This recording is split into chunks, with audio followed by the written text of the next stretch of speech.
उधर सोनीपत के किसान रबी और खरीफ फसलों के नुकसान के मुआवजे के लिए धरना दे रहे हैं और धरने को 100 दिन पूरे हो गए हैं।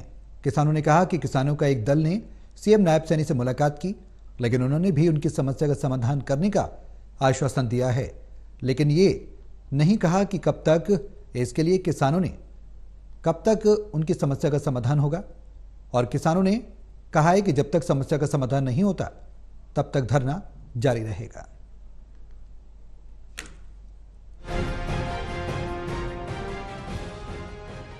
किसान पिछले 100 दिनों से यहां खराब हुई फसलों के मुआवजे की मांग को लेकर धरने पर बैठे हुए हैं, लेकिन उनकी समस्या का समाधान नहीं हो रहा। आज उन्होंने भैंसवाल गांव में मुख्यमंत्री नायब सिंह सैनी से मुलाकात की, लेकिन उन्होंने समाधान का आश्वासन दिया है। किसानों ने कहा कि जब तक उनकी समस्या का समाधान नहीं होता उनका धरना जारी रहेगा और आने वाली 15 मई को किसान यहाँ एक बड़ी पंचायत कर आगे का फैसला लेंगे। देखिए, आज धरने को लगातार चलते हुए आज पूरे 100 दिन हो चुके हैं और आज किसानों की एक बड़ी पंचायत भी बुलाई गई थी, लेकिन इसके बीच में हमारे बीच में प्रस्ताव आ गया था कि मुख्यमंत्री महोदय यहाँ भैंसवाल में आए हुए हैं। मुख्यमंत्री आपके जो यहाँ के स्थानीय बीजेपी के नेता हैं, उन्होंने हमारे से अनुरोध किया था कि मुख्यमंत्री से मिलिए, आपका हम समाधान हम करवाएंगे।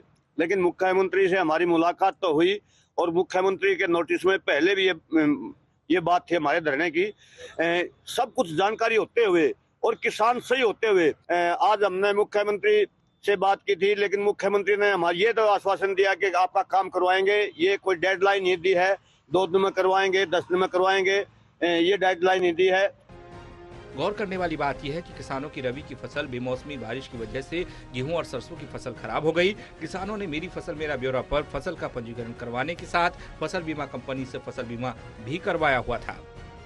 तो डायरेक्टर साहब ने भी 2-3 मीटिंगें की हैं, उनमें कंपनी के खिलाफ फैसला सुना दिया। उन्होंने भी बाकायदा ये आदेश दे रखे हैं उनकी प्रोसीडिंग में, उन मीटिंगों में, कि भैया तो 15 दिन के अंदर अंदर ब्याज समेत इनके पैसे, किसानों के पैसे दे दो, और जो है ना, नहीं तो मतलब तुम्हारी जिम्मेवारी। बावजूद उसके कमाल की बात है कि कंपनी के कान पर जू भी नहीं रहे, कोई भय नहीं है कानून का या नियमों का, स्कीम की का। कंपनी को कोई डर नहीं है। साफ सी बात है कि कंपनी के सिर पे कोई बहुत ऊंचे लेवल पे जो है ना, उसका बचाव के लिए कंपनी के सिर पे कोई सत्ता पक्ष का पूरा हाथ है जी।